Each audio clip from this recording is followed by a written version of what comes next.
ऐसा कोई नहीं है मेरे अजीजों के जिसके सीने के अंदर फिलिस्तीन वालों के लिए दर्द ना हो, फिलिस्तीन वालों के लिए हमदर्दी ना हो। और ये बात हकीकत है कि आज के इस दौर में अगर सबसे ज्यादा जुल्म सितम का कोई सामना कर रहा है तो वो अहले फिलिस्तीन है।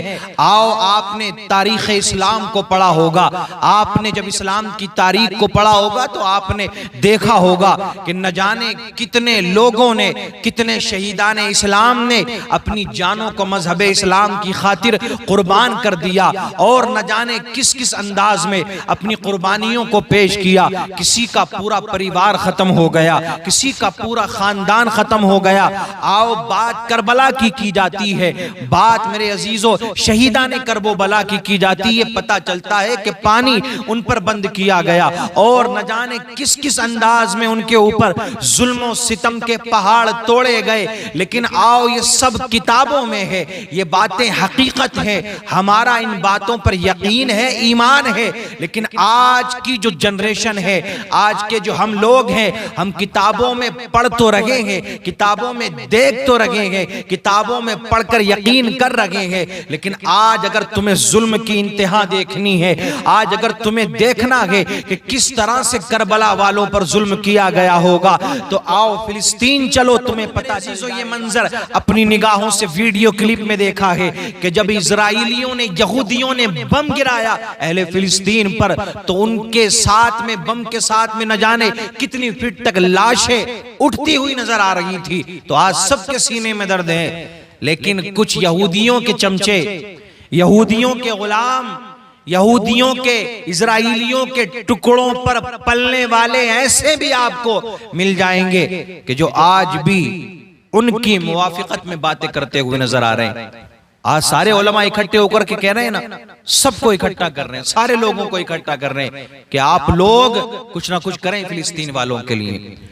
दुआएं सब कर रहे हैं। और लेकिन याद रखना, अगर सिर्फ दुआ से मामलात हल हो जाया करते तो कुरान मुकद्दस के अंदर और चीजों का हुक्म नहीं आता।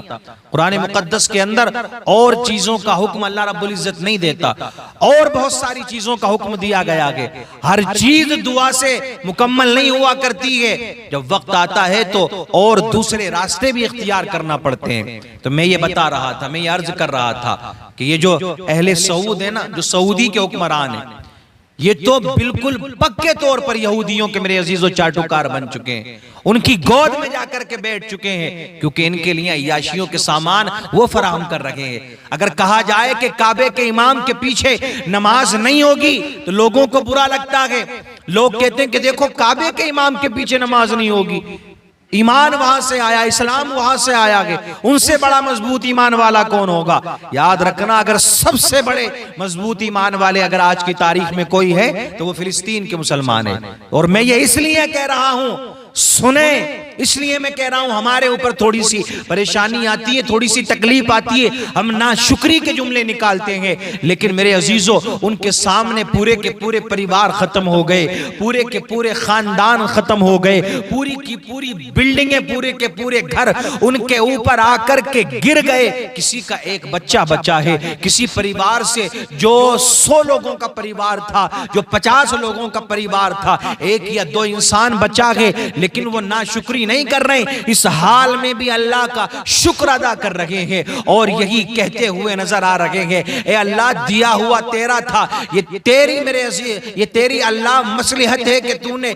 ले लिया है। ए अल्लाह, ये हालात हमारे ऊपर है, हालात अच्छे भी होंगे, लेकिन आओ, मुझे अफसोस होता है ये आले सऊद के ऊपर, मुझे अफसोस होता है ये मेरे अजीजों जो काबे का इमाम है वो कह रहा है। एक तरफ तो लोगों को इकट्ठा करने की बात हो रही है, लेकिन ये काबे का इमाम कहता है कि मुसलमानों, तुम फिलिस्तीनियों के चक्कर में ना पड़ो, ये जो मामलात हो रहे हैं इन चक्करों में ना पड़ो, ये कोई और मामला नहीं है, ये दीन की खातिर नहीं हो रहा है, इसका दीन से कोई ताल्लुक नहीं है, बल्कि ये तो एक फितना है, फितना।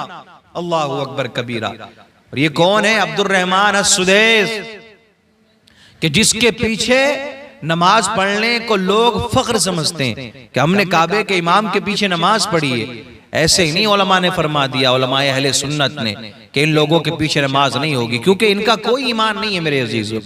ये पैसों के यार हैं, अय्याश ये बन चुके हैं, जिधर से पैसा आएगा, जिधर से अय्याशी के सामान इनके लिए फराहम होंगे, ये लोग उसी तरफ जाते हुए नजर आएंगे। तो तमाम उम्मत मुस्लिमा को ये पैगाम है, दर्द को समझे, तकलीफ को समझे। आओ, मेरे आका ने क्या फरमाया?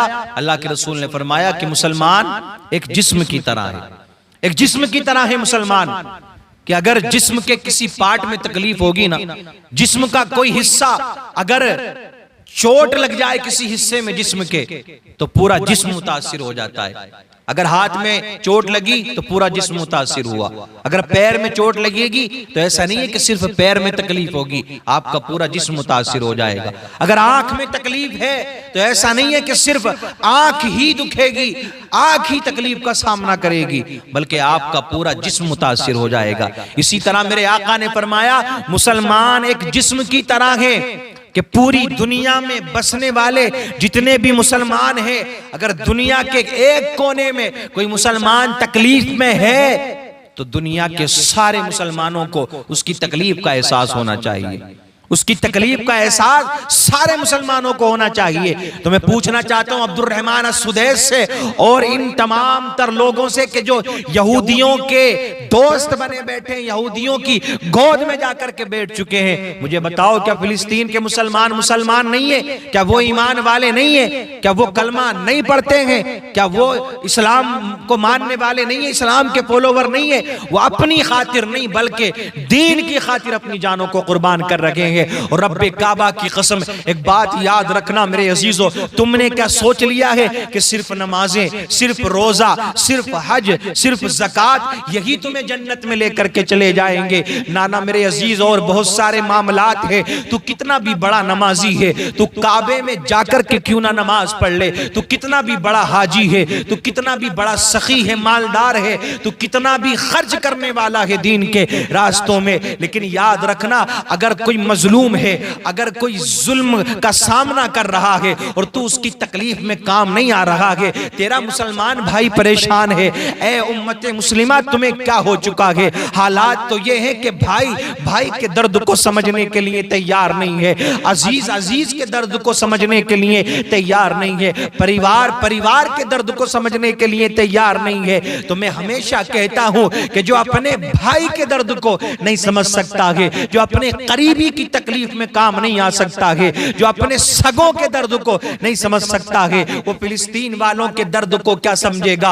आओ, अगर बरोज़े क़यामत तुमसे ये पूछ लिया गया कि अहले फिलिस्तीन पर जब जुल्म हो रहा था, अहले फिलिस्तीन पर जब बम गिराए जा रहे थे, अहले फिलिस्तीन जब परेशान थे, जब वो भूख से प्यास से मर रहे थे, तो ये बताओ तुम क्या कर रहे थे? मुझे बताओ, तुम्हारे पास में क्या जवाब होगा?